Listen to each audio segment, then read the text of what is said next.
Am I the a-hole for going off on my sister for saying her bio kids are our kids?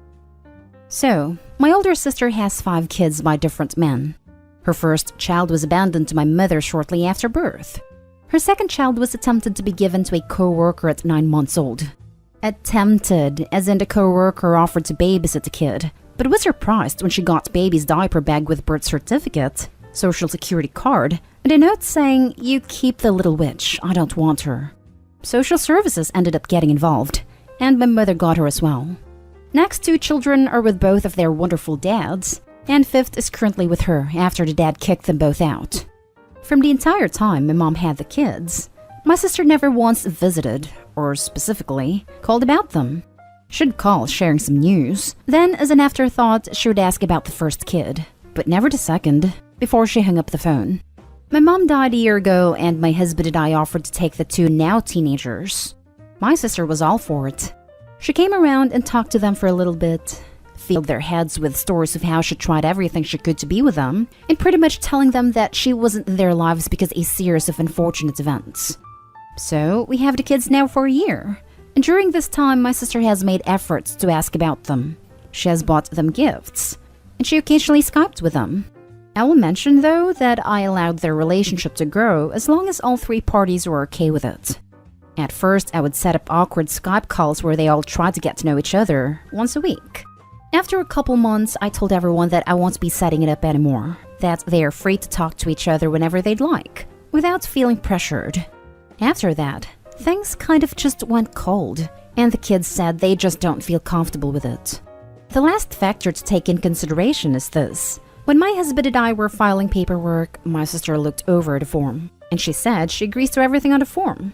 Us being responsible for insurance, us having physical and legal custody, except the parts where she has to pay child support. She said she was in arrears for never paying child support for her kids, and she wouldn't be able to get a driver's license if she had to owe even more. So she wouldn't sign until we agreed to not ask for child support. One thing that has been bothering me, when I text my sister, she always asks about our kids. How is our kids doing? She hasn't been there for these kids for all but the last year of their lives, and refuses to financially support them at all. And she has the nerve to call them our kids? I finally snapped and told her as much. I later got a text from my other 2 sisters saying that it wasn't called for, that my sister is their birth mother, and that she has been trying with the kids lately. Now I'm wondering if I was being an a-hole to my sister and should apologize. My sister was really upset about it. She said she was the one that gave birth to them, and I was just the aunt, and said she wanted to be nice and say they were both of our kids. Now for the top comments. Not today, Hull. Your sister was an egg donor for you and your parents' children. Nothing she has done has shown her to be a mother. Funny how the one who gave birth to them has never spent any time raising them. It would be odd to just tell her sister that she's not welcome in her home or around her kids. She doesn't come in my home. We live across the country from each other. And luckily, the kids don't seem to want anything to do with her. And she doesn't really ask to talk to them. She really just talks to me about them and sends them gifts. Not a hole. She's probably only making an effort now because they're teenagers, and she figures most of the work has already been done, so it's safe to connect with them now. I bet she never asked about them when they were little because she was worried someone might make her take them back. They're also getting to be of age where they can get jobs. Gotta get on their good side now so she can hit them up for money later. I'm hoping that won't happen. The kids learned a bit about my sister from my mom. When they ask me about things they want to fact check, I either say, yes, I know for a fact that is true. No, I know mom is lying, or I wasn't there for that, so I don't know for sure. The kids seem to have made up their minds already about how they feel about her without my influence, so hopefully they wouldn't feel obligated if that situation arose. Not a hole. Okay, so you snapped, but it's clear why you did. Those kids are yours because you're the one sane adult who stepped in to raise them.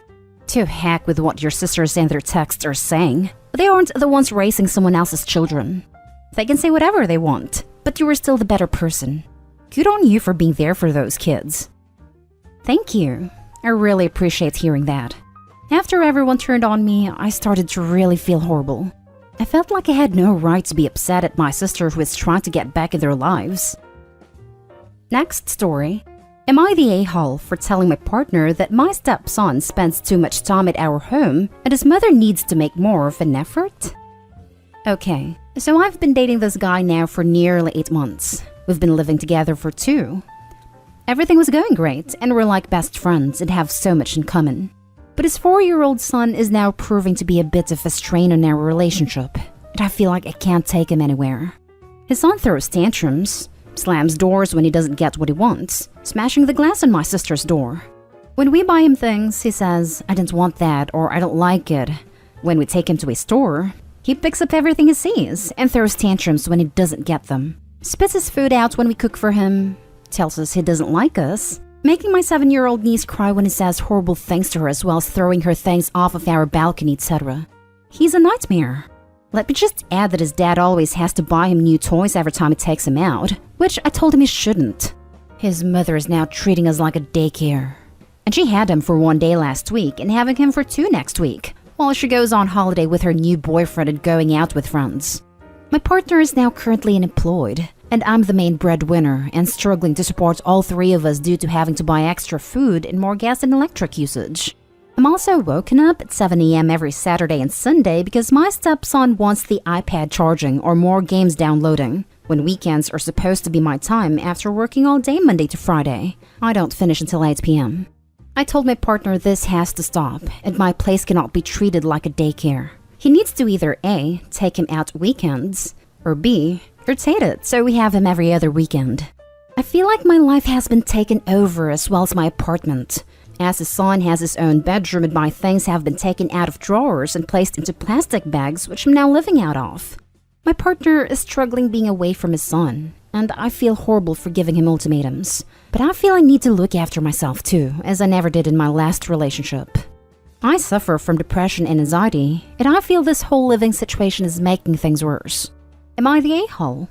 Edit. I am not trying to stop my partner seeing a son. I am merely implying that the kid needs routine and equal time with both mom and dad on rotating days, in which my partner also agrees. I know they come as a package, and I'm willing to take this on, but neither parent is financially supporting this child. Everyone sucks here. Your house is not being treated like a daycare. It's being treated like the home of a child's parent, which it is. You are in a relationship with a parent. You either need to come to terms that he might wind up with his kid full-time, or you need to not be in a relationship with a parent. Little kids get up early, and if that bothers you, you should not be living with a kid and his parent. Not at all reasonable to tell the parent that his child just needs to not exist in your space. Your partner sucks for putting you in a position where you are living out of bags in your own home, for not disciplining his child, for spoiling his child, for putting the entire burden of supporting himself and his child on you. But here's the thing, he is not going to change. This is how he parents. This is how he deals with his ex. You've been dating less than a year and this guy already has you supporting him. You are feeling mental health effects. You are struggling financially. Looking after yourself is the correct choice, but the way you are doing it is not okay. The 4-year-old is a product of the parenting he is being provided. Your boyfriend is showing you what to expect. So either accept and get on board with a kid taking over your life because that's what they do, or move this guy back out and think about whether this relationship will work long term. Everyone sucks here. Based on your post history, there is a lot more going on here. You jumped right into moving in with a man you've been with for 6 months, after only recently leaving a horrible man you were with for 11 years. You have still been posting about the ex in a very real, active way since this new relationship started. You are not ready to move on. What you are doing isn't healthy for you, for your new boyfriend, and for the child. You need time alone, a therapist, and peace and quiet. Leave. This is not a healthy dynamic for anyone, and it's up to you to take the reins and fix that. Everyone sucks here. Your partner may have some good qualities, but he sounds like a pretty crappy parent, and that's unlikely to change. And the fact that he has a kid really isn't going to change. So you need to think about whether or not you can live with that. You have not been turned into a daycare. Your partner has a kid. This is the deal when you date someone with a kid. If mom dies or pieces out, you're gonna have this kid 24/7. I encourage you to have some empathy for the kid too. He is a little person with some big feelings who has been shunted around his whole life and is likely given everything he wants because the parents feel some guilt. He's doing what's been reinforced. FYI, I don't blame the child for his behavior.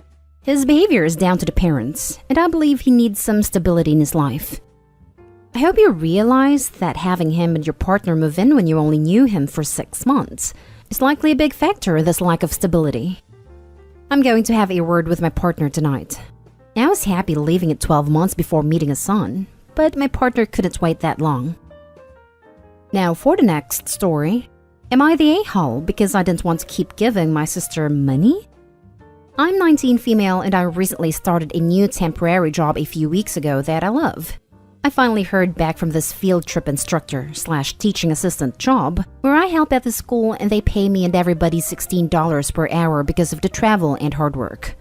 I feel like I made the mistake of answering my sister, 26 female, when she asked how much I was making. And now she's been asking me for favors or wanting to be close lately. Her boyfriend, 27 male, and her make minimum wage, which is a little above $8 per hour in our state. So since money has been an issue for them, I guess that's why she has been asking me for some in small amounts, but it piles up. Like her $20 for groceries and $15 to buy takeout is going to pile up, and I've probably given $100. It doesn't bother me that much since I still have enough for savings, but I feel like all of a sudden my sister sees me as a moneymaker. So I tried to back away or spend less, but she caught on. I don't know if they'll censor it, but she called me the C-word and a witch for turning my back on family now that I'm doing better than them. It's starting to get to me emotionally because she was never like this. And I know she's not good with money either since she gives it to her boyfriend for spending, so she doesn't have much either. Am I the a-hole really? Because I've tried to put a stop to giving her money. Now for the comments. Not the a-hole. It ain't your job to subsidize her. If she needs money for takeout, she can get a second job. Or buy actual groceries, which are way cheaper. Or food pantry, community meals, food kitchens, EBT, or any other available programs. Not the a-hole. You do not owe her a penny. Takeout? Takeout is a luxury. Why would you fund her luxury items? Agreed. Not the a-hole. We are comfortable, and I still hesitate to get takeout. It's expensive, and we have groceries that were just bought. I still consider it a luxury due to its expense. Not the a-hole. She's using you for your money. She's the a-hole. What is stopping her from getting a higher paying job? She finished her university education, but she hasn't been able to get one that pays more despite applying everywhere. And it's not just me she's asking, but also other people too, like my mother, our aunt and cousin, etc. Last story is titled, Am I the a-hole for buying a toy that I only want my nephew to use at my house and not letting my sister-in-law take home? Yesterday morning, I, 25 female, found a Power Wheels John Deere tractor at a yard sale that didn't work, but it was only $15. And I thought it was worth getting for my nephew, 3 male, to see if my boyfriend, 27 male, could fix it. I moved in with my boyfriend last weekend, and he has a big field that I thought my nephew would love to ride it in. I bought it yesterday morning, and then yesterday evening after my boyfriend got off of work, we took his truck to the house and picked it up. They also had a little trailer that went with it that they threw in for free. My boyfriend and his friend worked on it for like an hour once we got home, and ended up getting it working by taking apart the gear shifter and cleaning the electrical connections inside it. I was pretty excited to show my nephew. Every month, I spend a day watching my nephew so that my brother, 28 male, and sister-in-law, 28 female, can relax and get stuff done. I also really enjoy spending time with him. Normally, I'll take him to the zoo or the beach or someplace like that, but he is potty training right now, and I didn't feel comfortable going anywhere. So I decided to just hang out with him at my house with my boyfriend and give him the tractor to drive around. He had a blast with the tractor. He would drive around the field, pick up sticks and rocks and put them in the trailer and then move them somewhere else. He had a huge grin the entire time, and by the time the battery went dead, he was getting pretty good at driving it. When my sister-in-law came to pick him up, he showed her his new tractor and she wanted to put it in their SUV to take home. I said that I preferred the tractor to stay at my house so that he would be excited to come over and play with it, and they don't have a very big yard to drive it in anyway. She then proceeded to say I was being an a-hole, In nicer words, for getting him a really cool present that he is only allowed to use at my house. Not today, Hall. There's nothing in this scenario any different than having a pool or tire swing that he'd be excited to play with, except it moves. And when he's older, he'll have fond memories of your house and the tractor. Not today, Hall. And the sister-in-law should be happy that Opie wants to keep toys around to entertain her nephew, instead of expecting sister-in-law to bring things with her every time to keep him occupied. Not to mention, it's pretty petty to call Opie an a-hole over that, when Opie's willing to give up time just to make sure her brother and sister-in-law can have some time away from the kid. That's not an obligation on Opie's part. That's a courtesy. Not today, Hole. My mother has always kept toys at her house for when she babysat grandkids, and it was understood that these toys were specifically for when the kids visited. I think your sister needs to understand that as well. Not to mention, if you have other nieces or nephews, eventually this will be something for them to play with when they come visit you. Not today, Hole. It's like if you let him play with an iPad.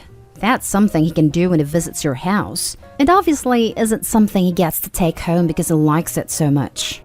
If he likes it so much, the mom could go buy him one for their house, but you are definitely in your right for keeping it at your house because it's yours, and you could even keep it for when you have kids. If you want kids, of course. Did the boy know it was going to stay at your house? If so, not today, Hall. The members of our family who have had kids over keep toys at their house. It makes life easier. I think that's a great idea.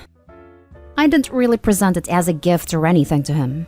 As far as he knows, it's just part of my boyfriend's tractor collection. He has a big tractor and riding mower, so this one looks really cute sitting next to them. This was the first time he has ever been to this house too.